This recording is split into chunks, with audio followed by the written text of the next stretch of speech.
I have some common sense here relating to money from Dave Ramsey. Anyone ever heard of Dave Ramsey? Few of you. I'm surprised. Very few. So he says that if you do these 5 things, you will be wealthy. Anybody want to be wealthy this morning? Finally, Pastor, something that I can relate with. If you haven't taken out your notepad, now it's time to take out your notepad and start taking notes. If you do these 5 things, you're going to be wealthy. Now we're talking about a sermon, right? So number 1, here's what you got to do. Number 1, make a budget. Make a budget. Every dollar must have a purpose. And this is not only for those who are working, those of us who are working full time, but also for your kids who are still at school. And maybe you get an allowance for doing chores at home, or you get birthday money, or things like that. But they need to learn that every dollar must have a purpose. If you're a teenager, then you kind of move up the scale with the part-time jobs and all that. But teach to budget. So give a part to God, give a part to savings, give a part to investments. And then you need to pay something. Don't pay everything for them. Give them the opportunity to pay something. And that's how you teach them to budget. But there's some adults that don't budget. So that's number 1, is learn to create a budget. Number 2, get out and stay out of debt. Oh yeah, amen. No matter how you slice it, the borrower is slave to the lender. Don't let MasterCard become your master. Learn to pay cash. And of course, I don't have cash. People who have, I haven't used cash in years. But you know what I mean. If you don't have it in your bank account, then it's not yours. You shouldn't have it if it's not in your, and that relates to cars as well. Am I preaching from the, yeah. My wife and I, I'm not preaching anything that I don't, and it's funny how the Lord, how much time do we have? It's funny how the Lord gives me, obviously God knows that I'm going to be teaching about this, and He gives me a way to apply it in my life to prove that I'm living that way. So I had to buy another car this week.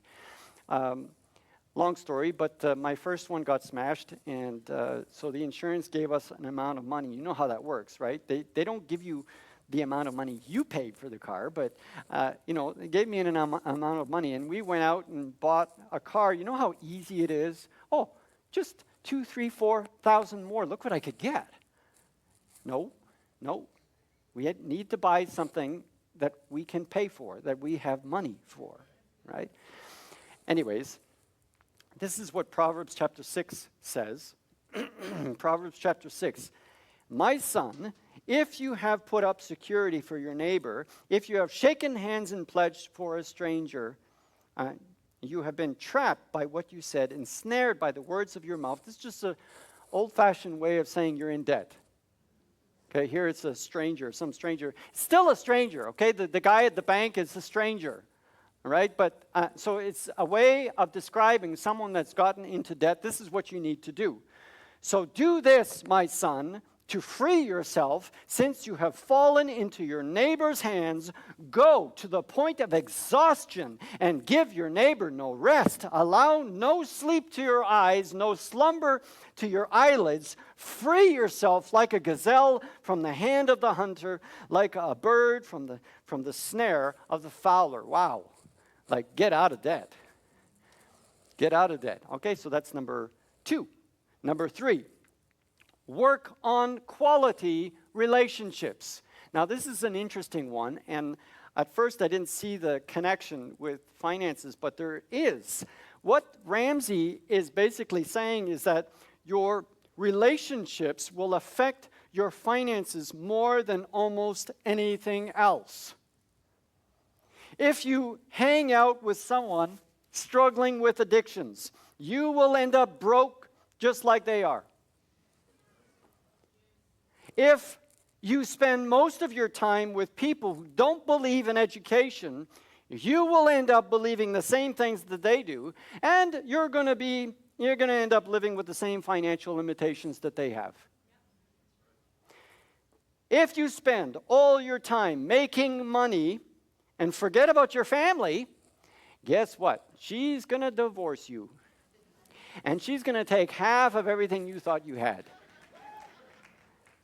Okay, so see how relationships affect our financial health. And so actually statistics show that your financial status will be within 10% of the people you hang out with. Isn't that interesting? That's amazing. So when you work on quality relationships, your family, etc., etc., etc. When you work on the quality relationships of your life, these will affect your finances too. So that's number 3, work on quality relationships. Number 4, save and invest money. Save for a rainy day, yes, but also learn to develop a long-term investment plan.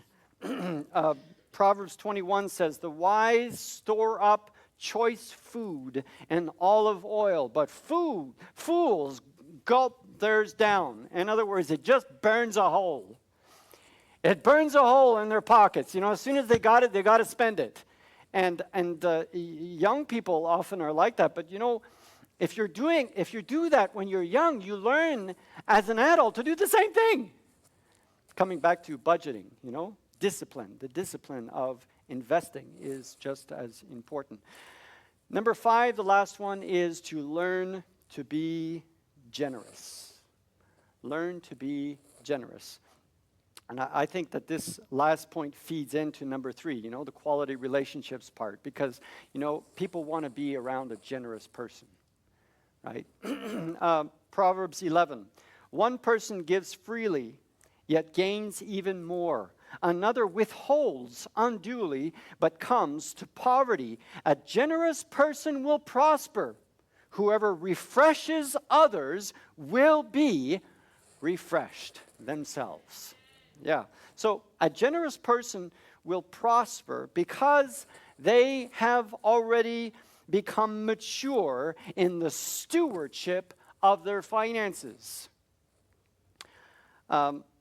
We can't expect that just because maybe on one Sunday you felt kind of guilty because you're not giving enough, and so you give just a whole whack of money, and you figure that just because you did that on a Sunday, that God is going to just open the windows of heaven and absolve you of any responsibility of applying common sense to your finances.